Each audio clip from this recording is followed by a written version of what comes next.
Hey guys, my name is Fury from Flaming Fury's Miniatures, and today I'm going to be showing you how you can paint your own Infernus Marine as a salamander. Before we begin, let's talk a bit about me and what I do. I create painting and modeling videos primarily based on Warhammer.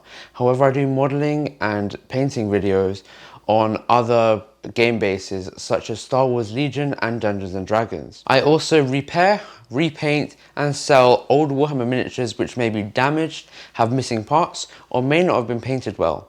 I also have my own Warhammer painting series called Warhammer Inspirations, where I take inspiration from well-known brands and companies to create a paint scheme on a variety of different Warhammer models to inspire new viewers of my content to do the same or similar and create paint schemes from their favourite brands. With that out of the way, we can now begin to paint our Salamander's Infernus Marine. On the screen are the paints that you will need to paint this miniature. To begin painting this model, we need to base coat the model with Corax White. You can do this with either a rattle can or with a paint pot. For this video, we're going to be using the paint pot of Corax White, and we're going to apply this in very thin coats across the armour to make sure that we don't block up any small details.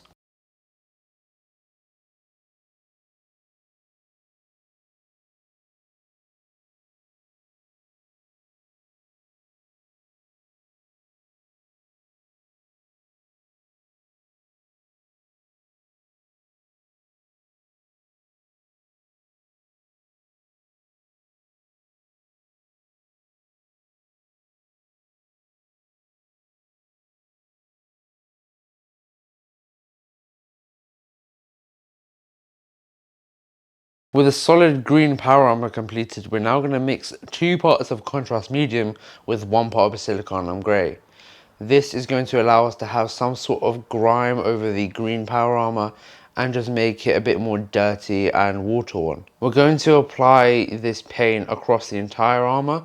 Now it's going to look a bit dark, but don't worry, later on it will dry a lot lighter, and just adding grime will make the model seem a little bit more futuristic and a bit more war-torn, and this will just help to bring some character to the model. We're going to put this mainly through the recesses, but across the entire armor. Doesn't matter if you get it over the white, all of this is going to be black later on anyways.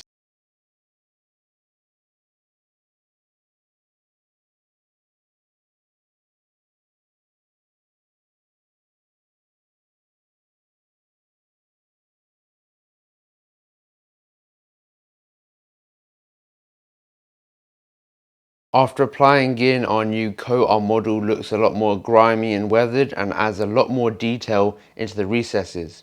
We're now going to move on to using a Barden Black on the main weapon, the shoulder pads, not the shoulder rims, and the backpack. With the black completely dry, there shouldn't be any colour coming out of it. We're now going to use lead belcher for the metal around the igniter, the rims of the canister, and the vents at the back of the backpack. With the lead belcher now dry, we're going to use Retributor armor on the iconic skull and wings on the chest piece of our salamander. To bring some more definition into the chest piece, we're now going to use Reichland Flesh Shade to get into all of these small recesses, and we're then going to highlight with Liberator Gold. After Reichland Flesh Shade sits into the recesses, we can now brighten up the wings with a thin coat of Liberator Gold just on the fine edges on top.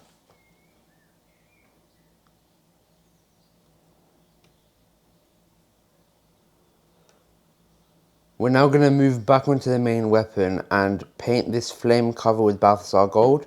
This paint may need multiple thin coats, so take your time with it and allow the paint to build up. With a nice solid coat of Balthasar Gold, we're now going to attempt a gradient on the flamer, and we're first going to use Talassar Blue towards the end of the weapon closest to the igniter. We're going to do this on both sides in a nice thin coat. Whilst the Talassar Blue is still wet, we're going to take some Vulpes Pink and we're going to go in the middle of the flamer and try and blend this in on both sides. Whilst the Vulpes Pink is still wet, we're now going to use some Basilicanum Grey towards the other end of the flamer to finish off the flame effect. And we can increase color gradients in this by adding more and more layers to the model. Now to move on to the eye lenses and highlighting. Now to move on to the eye lenses, we just have to do a tiny bit of Corax white, and we're then going to take some Ayandan yellow, but you can use any yellow paint or contrast paint for this, and you just want to put a tiny dot of paint in both of the eye lenses. However, you can do red, but most of the box art has yellow for the eye lenses of the salamanders. We're now going to move on to highlighting. We're going to take a small brush and layer paint moot green, and we're just going to go along the fine edges of the model with this paint. Now you can do this whilst dry brushing. I just find it a bit easier to use a small brush and do this, and we're just going to go on the edges of all of the armor plates and get into all of those small intricate details. After completing the highlights on the main green power armor, we're now going to move on to the backpack, shoulder pads, and all of the other small details.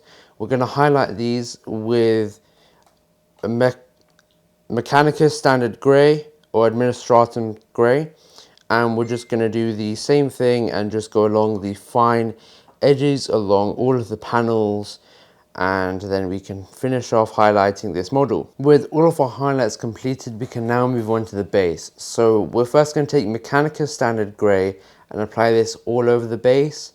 This will act as a base coat for the entirety of the base and help us to just paint up the rocks. With all of our highlights done, we're now going to take Mechanicus Standard Grey again, and we're going to use it to base coat the entirety of the base. Not only will this make sure that all of the paint we put on top will stick on, but this will also just paint up all of the rocks for us. Now that the grey has dried, we're going to move on to the rest of the base.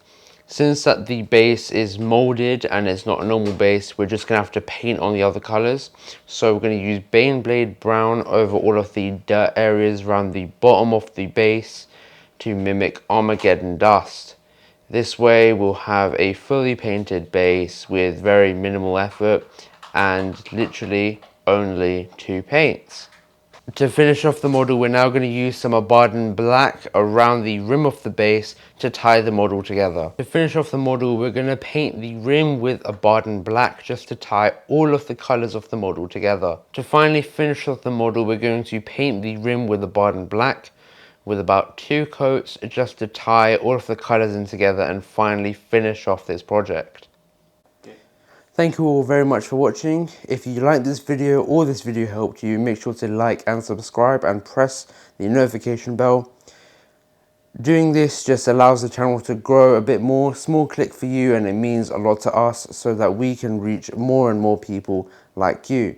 Hopefully, I'll see you in the next video.